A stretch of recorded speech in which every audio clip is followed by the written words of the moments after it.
নমস্কার। আজ একটি বিশেষ বিষয়ে আলোচনা করার জন্য আপনাদের সামনে এসেছি।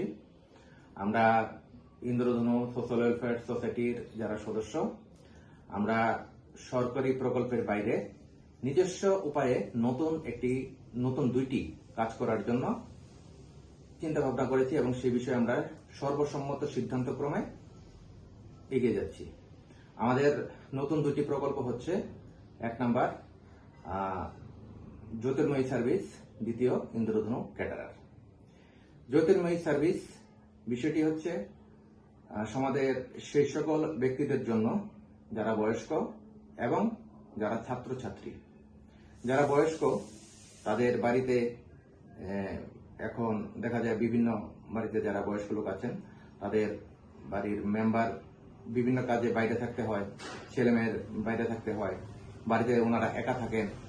তাদের প্রতিদিনের কাজকর্ম এবং তাদের খাওয়া দাওয়ার বিষয় এগুলি ঠিকঠাক করতে তাদের বিভিন্ন সমস্যার সম্মুখীন হতে হয়। তো আমরা বেছে নিয়েছি ওনাদেরকে তাদের প্রতিদিনের খাবারের বিষয়ে আমরা হোম ডেলিভারির মাধ্যমে তাদেরকে এই পরিষেবাগুলি দেওয়ার চেষ্টা করব। এবং যারা ছাত্রছাত্রী আছে, যারা বিভিন্ন কারণে পড়াশোনার জন্য ত্রিপুরার বিভিন্ন প্রান্ত থেকে আগরতলায় আসে, এখানে থেকে পড়াশোনা করে, তাদেরও থাকার ব্যবস্থা হোক।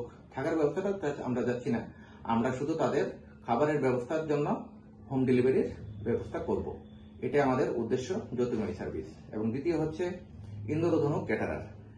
ক্যাটারার যেই ব্যবসাগুলি ক্যাটারের যে সিস্টেম সেই অনুযায়ী সেটা হবে। বিষয় হচ্ছে কি, ক্যাটারিং সার্ভিসে এখন অনেকেই আছেন, প্রত্যেকেই নিজস্ব উপায়ে নিজস্ব পদ্ধতিতে যথেষ্ট ভালোই করেন। কিন্তু আমাদের যে উদ্দেশ্য, আমরা যা পরিষেবা দেব সেটুকু দেব আমরা একদম যেটা সঠিক, যেটা বাজারের একদম শ্রেষ্ঠ জিনিস, সেগুলি দিয়ে আমরা রান্না তৈরি করে আপনাদেরকে পরিষেবা দেওয়ার চেষ্টা করব। এই উদ্দেশ্য নিয়েই আমরা এই দুটি নতুন রাস্তার দিকে এগিয়ে যাচ্ছি। এই যে কাজগুলি আমরা যেহেতু এনজিওর মাধ্যমে করছি, আমাদের কাজই হচ্ছে বিনা লাভে কাজ করা। তো আমরা এই কাজগুলি করবই বিনা লাভে। এই কাজগুলি করতে গিয়ে যা আমাদের খরচ, শুধু আমরা সেটুকুই গ্রহণ করব। এবং আমাদের এই কাজের মাধ্যমে যদি সমাজের যারা যে কোনো কাজের জন্য যারা খুঁজছে, তাদের পাশে যদি আমরা কিছু করতে পারি, যেমন তারা এই সকল বিষয়ে আমাদের সঙ্গে জড়িত হয়ে কিছু উপার্জনের পথ তৈরি হলো, সুযোগ তৈরি হলো তাদের, তাহলে আমাদের উদ্দেশ্যটি সফল হবে। এবং এইরকম ভাবে যারা বিভিন্ন সংস্থার মাধ্যমে হোক বা তাদের এই সকল প্রয়োজনগুলি মেটাতে চাইছেন, আমাদের সঙ্গে যোগাযোগ করলে আমরা তাদের এই সমস্যাগুলি সমাধান করার চেষ্টা করতে পারবো, বিশেষ করে যারা বয়স্ক আছেন এবং যারা ছাত্রছাত্রী আছেন। আর আমরা এই সকল কাজে আজ শুরু হয়ে গেছে, প্রায় মাস 5-6 হবে। আমরা এই সকল বিষয়ে সরকারি যত রকম প্রয়োজনীয় লাইসেন্স সেগুলি আমরা সংগ্রহ করেছি। আমাদের এই কাজে আপাতত অনেক বিশিষ্ট ব্যক্তি, বিভিন্ন সংস্থা আমাদের পাশে এসে দাঁড়িয়েছেন। ওনাদের সহযোগিতায় আমরা ধীরে ধীরে আমাদের পথ চলা শুরু করছি। আপনাদের কাছে আমাদের আবেদন থাকবে, আপনারা যারা দেখছেন, আপনারা এই বিষয়গুলি সবার কাছে ছড়িয়ে দেওয়ার চেষ্টা করবেন।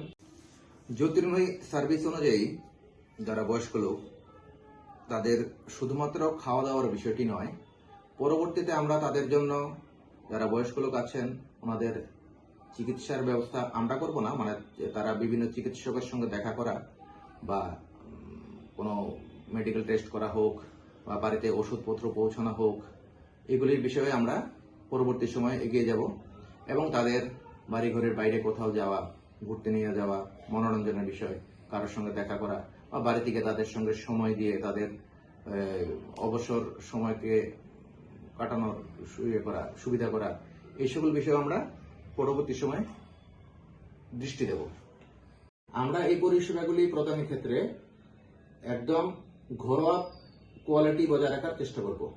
রান্নায় যে তেল ব্যবহার হবে সেটি হবে ভালো কোয়ালিটির, মশলা ভালো কোয়ালিটির, এবং জল হবে ফিল্টার্ড জল, যাতে আপনারা কোনোভাবে এই খাবারগুলি ব্যবহার করে কারোর কোনো রকম সমস্যার সম্মুখীন না হতে হয়, সেটা লক্ষ্য রাখে আমাদের মূল উদ্দেশ্য। আমাদের দ্বারা যদি কেউ এই বিষয়ে, আমাদের এই প্রকল্পগুলির মাধ্যমে যদি কেউ উপকৃত হন, এটাই আমাদের সবচেয়ে বড় আত্মতুষ্টি। অনেকেই আছেন যারা তাদের বিভিন্ন দিবস, যেরকম জন্মদিন হোক বা বিভিন্ন বার্ষিকী হোক, এই সকল দিনগুলিকে উদযাপন করার জন্য তারা বিভিন্ন জায়গায় মানুষকে, দুস্থ মানুষকে বা হোক যাই হোক, কাউকে খাইয়ে এগুলিকে পালন করতে চান। আমাদের সঙ্গে যোগাযোগ করলে আমরাও তাদেরকে সেই পরিষেবাটি দিতে পারবো। এটুকু বলার জন্যই আজকের এই ছোট্ট আলোচনা। আপনাদের আশা রাখি আপনারা সবাই আমাদের পাশে দাঁড়াবেন। আপনাদের সহযোগিতা এবং শুভকামনা আমাদের পথ চলা আরো সুন্দর হবে এবং আমরা ভবিষ্যতে আমাদের যে উদ্দেশ্য সেটিকে সফল করতে সম্ভব হব। সবাইকে ধন্যবাদ, সবাইকে নমস্কার।